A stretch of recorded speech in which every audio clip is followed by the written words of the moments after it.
They say the attic is where forgotten things go to rest.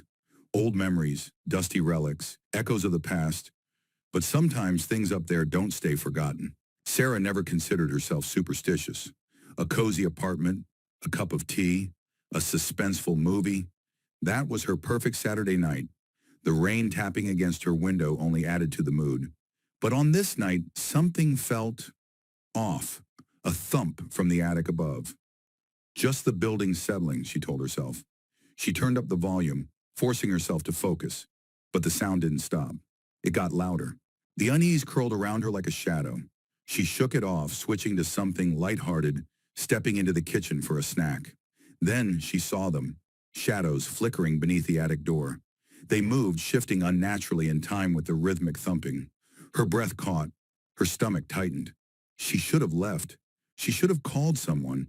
Instead, she grabbed a flashlight. Each step up the attic stairs was heavy, her heartbeat matching the pounding above. The closer she got, the louder it became. Then, silence. She reached for the attic door.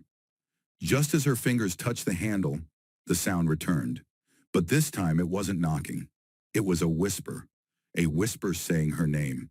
The door creaked open. The attic stretched before her, cluttered with forgotten boxes and old furniture. Nothing out of place, until her flashlight beam landed on the mirror.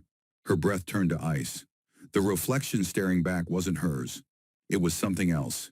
Twisted, wrong, and it was smiling. She lifted a shaking hand, but the figure, it moved first. Her scream never came. The mirror shattered, and Sarah, she was gone. The attic door drifted shut. The only thing left was the laughter. If this story sent chills down your spine, hit that like button and tell me in the comments, have you ever heard something in your attic? Don't forget to subscribe for more terrifying stories, because some places, they never let you go.